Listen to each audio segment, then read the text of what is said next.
ಆಂಧ್ರದ ಕರ್ನೂಲು ಬಳಿ ಏನು ಒಂದು ಖಾಸಗಿ ಬಸ್ ದುರಂತ ಆಗಿತ್ತು, ಆ ಒಂದು ಪ್ರಕರಣಕ್ಕೆ ಸಂಬಂಧಪಟ್ಟಂತೆ ಬಸ್ ದುರಂತದ ಒಂದು ಪ್ರಕರಣಗಳನ್ನು ಗಂಭೀರವಾಗಿ ಪರಿಗಣಿಸಿದೆ ಈಗ ಬಿಎಂಟಿಸಿ ಅವರು ಗಂಭೀರವಾಗಿ ಈ ಒಂದು ಪ್ರಕರಣವನ್ನು ಪರಿಗಣಿಸಿದ್ದಾರೆ. ಕೆಲವೊಂದು ನಿಯಮಗಳನ್ನು ತರೋಕೆ ಮುಂದಾಗಿದ್ದಾರೆ.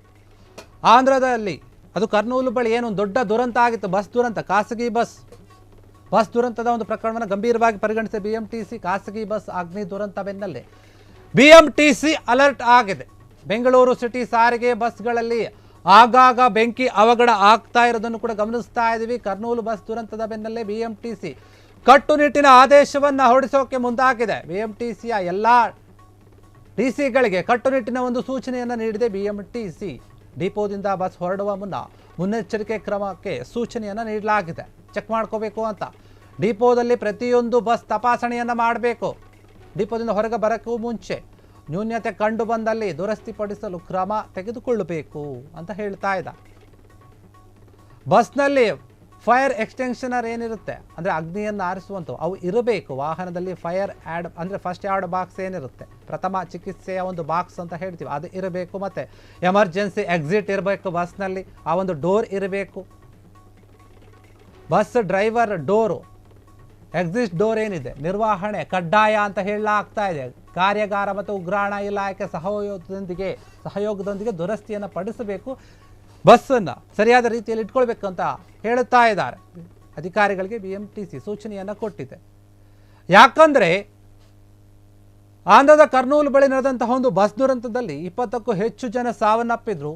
ಎಲ್ಲರೂ ಕೂಡ ಗೊತ್ತಿರುವಂತಹ ಘಟನೆ. ದೀಪಾವಳಿ ಹಬ್ಬ ಆದ ನಂತರ ಏನೋ ಒಂದು ಖಾಸಗಿ ಬಸ್ ಏನಿತ್ತು, ಸ್ಲೀಪರ್ ಬಸ್, ಅದರಲ್ಲಿ ಬರ್ತಾ ಇದ್ರು. ರಾತ್ರಿ ಸಮಯದಲ್ಲಿ ಆದಂತಹ ಘಟನೆ ಅದು. ಜೀವಂತವಾಗಿ ಸುಟ್ಟು ಹೋಗಿದ್ರು 20ಕ್ಕೂ ಹೆಚ್ಚು ಮಂದಿ ಆ ಒಂದು ಬಸ್ನಲ್ಲಿ. ಹೀಗಾಗಿ ಈ ಒಂದು ಘಟನೆ ಆದ ನಂತರ ಬಿಎಂಟಿಸಿ ಎಚ್ಚೆತ್ತುಕೊಂಡಿದೆ. ಕೆಲವೊಂದು ಆದೇಶವನ್ನು ಹೊರಡಿಸಿದೆ. ಯಾವುದೇ ರೀತಿಯಾಗಿ ಇನ್ನು ಮುಂದೆ ಈ ರೀತಿಯ ಘಟನೆಗಳು ಆಗಬಾರ್ದು ಅನ್ನೋ ರೀತಿಯಲ್ಲಿ, ಯಾಕಂದರೆ ಇಲ್ಲಿ ಆಗಿಲ್ಲ. ಆದರೆ ಬಿಎಂಟಿಸಿ ಬಸ್ಗಳಲ್ಲಿ ಆಗಾಗ ಕೆಲವೊಂದು ಅಗ್ನಿ ಅವಘಡಗಳು ಸಂಭವಿಸ್ತಾ ಇರುತ್ತೆ. ಹೀಗಾಗಿ ಅದನ್ನು ಕೂಡ ಗಮನಿಸಿ ಈಗ ಅಲರ್ಟ್ ಆಗಿದೆ. ಕೆಲವೊಂದು ರೀತಿಯ ಆದೇಶಗಳನ್ನು ಕೊಡ್ತಾ ಇದೆ. ನೋಡಿ, ನೀವು ಬಸ್ ಡಿಪೋದಿಂದ ಹೊರಡೋಕ್ಕೂ ಮುಂಚೆ ಬಸ್ನ ಒಂದು ಸ್ಥಿತಿ ಹೇಗಿದೆ ಅಂತ ಎಲ್ಲವನ್ನು ಚೆಕ್ ಮಾಡಬೇಕು. ಅದನ್ನು ಅಧಿಕಾರಿಗಳು ನೋಡ್ಕೋಬೇಕು. ಒಂದು ವೇಳೆ ಏನಾದರೂ ಅದರಲ್ಲಿ ತೊಂದರೆ ಇದ್ದರೆ, ಸಮಸ್ಯೆ ಆಗುತ್ತೆ ಅಂತ ಏನಾದರೂ ಒಂದು ಸ್ವಲ್ಪ ಕಂಡು ಬಂದರೂ ಕೂಡ ನಿಮಗೆ ಸೂಚನೆ, ನೀವು ಅದನ್ನು ಸರಿ ಮಾಡಿನೇ ಹೊರಗಡೆ ಕಳಿಸಬೇಕು. ಯಾವುದೇ ಕಾರಣಕ್ಕೂ ಹಾಗೆ ನಡೆಯುತ್ತೆ ಹೋಗಲಿ ಬಿಡು ಅಂತ ಹೇಳಿ ಕಳಿಸೋ ಹಾಗಿಲ್ಲ. ಇಲ್ಲಾಂದರೆ ನಿಮ್ಮ ಮೇಲೆ ಕ್ರಮ ತೆಗೆದುಕೊಳ್ತೀವಿ ಅಂತ ಹೇಳ್ತಾರೆ. ಡಿಪೋದಲ್ಲಿನ ಪ್ರತಿಯೊಂದು ಬಸ್ಗಳನ್ನು ಕೂಡ ನೀವು ಚೆಕ್ ಮಾಡಬೇಕು. ಏನಾದರೂ ಸಮಸ್ಯೆ ಕಂಡು ಬಂದರೆ ಅದನ್ನು ಕೂಡಲೇ ಸರಿಪಡಿಸಿ ಬಸ್ಸನ್ನು ಕಳಿಸುವಂಥ ಒಂದು ವ್ಯವಸ್ಥೆಯನ್ನು ಮಾಡಬೇಕು. ಫೈರ್ ಅಂದರೆ ಬೆಂಕಿ ಹತ್ತಿದಾಗ ಆರಿಸುವಂತಹ ಒಂದು ಏನಿರುತ್ತೆ ಅನಿಲ, ಅದು ಇರಬೇಕು ಅಲ್ಲಿ. ಮತ್ತು ಎಮರ್ಜೆನ್ಸಿ ಡೋರ್ ಇರಬೇಕು, ಅದು ಸರಿಯಾದ ರೀತಿಯಲ್ಲಿ ಇರಬೇಕು. ಅಂದರೆ ಅಪಾಯ ಆದಾಗ ಅದನ್ನು ಈಸಿಯಾಗಿ ಓಪನ್ ಮಾಡಿ ಹೊರಗೆ ಹೋಗುವಂತಿರಬೇಕು. ಆ ರೀತಿಯಾಗಿರಬೇಕು. ಕೆಲವೊಂದು ಎಕ್ಸಿಟ್ ಡೋರ್ಗಳಿರುತ್ತೆ, ನಾವು ನೋಡ್ತೀವಿ ಬಸ್ಗಳಲ್ಲಿ ಅಥವಾ ಬೇರೆ ಬೇರೆ ಇದರಲ್ಲಿ. ಅದು ತೆಗಿಯೋಕ್ಕೇ ಬರ್ತಿರಲ್ಲ, ಅಷ್ಟು ಗಟ್ಟಿಯಾಗಿರುತ್ತೆ. ಇದೇನಾದರೂ ಅಪಾಯ ಆದಾಗ ಅದನ್ನು ತೆಕ್ಕೊಂಡು ಹೊರಗೆ ಹೋಗೋಕ್ಕೆ ಹೇಗೆ ಸಾಧ್ಯ ಆಗುತ್ತೆ. ಹೀಗಾಗಿ ಎಕ್ಸಿಟ್ ಡೋರ್ಗಳು ಏನಿದೆ ಅದು ತುಂಬ ಈಸಿಯಾಗಿರಬೇಕು ಓಪನ್ ಮಾಡೋಕ್ಕೆ.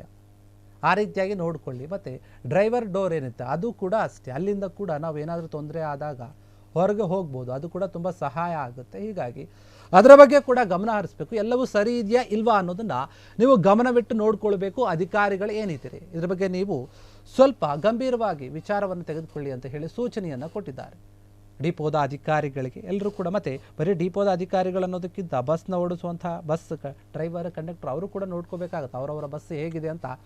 ಅಧಿಕಾರಿಗಳಿಗಿಂತ ಜಾಸ್ತಿ ದಿನನಿತ್ಯ ಏನು ಓಡಾಟ ಡ್ರೈವ್ ಮಾಡ್ತಾ ಇರ್ತಾರೆ ಡ್ರೈವರ್ಗಳು, ಅವರಿಗೆ ಗೊತ್ತಿರುತ್ತೆ ಅದರ ಒಂದು ಸ್ಥಿತಿ ಯಾವ ರೀತಿಯಾಗಿರುತ್ತೆ ಅಂತ. ಹೀಗಾಗಿ ಈ ಒಂದು ವಿಚಾರವಾಗಿ ಗಂಭೀರವಾಗಿ ತೆಗೆದುಕೊಂಡು ಕೆಲವೊಂದು ಆದೇಶಗಳನ್ನು ಹೊರಡಿಸಿದೆ. ಇನ್ನು ಮುಂದೆ ಬಿಎಂಟಿಸಿಯ ಒಂದು ಬಸ್ಗಳಲ್ಲಿ ಕೂಡ ಒಂದು ಜಾಗರೂಕತೆಯ ಒಂದು ಸೂಚನೆಯನ್ನು ಕೊಡಲಾಗಿದೆ ಅಂತ ಹೇಳಲಾಗ್ತಾ ಇದೆ. ಕ್ಷಣ ಕ್ಷಣದ ಸುದ್ದಿಗಳಿಗಾಗಿ ಫ್ರೀಡಂ ಟಿವಿ ಸಬ್ಸ್ಕ್ರೈಬ್ ಮಾಡಿ, ಲೈಕ್ ಮಾಡಿ ಹಾಗೂ ಫಾಲೋ ಮಾಡಿ.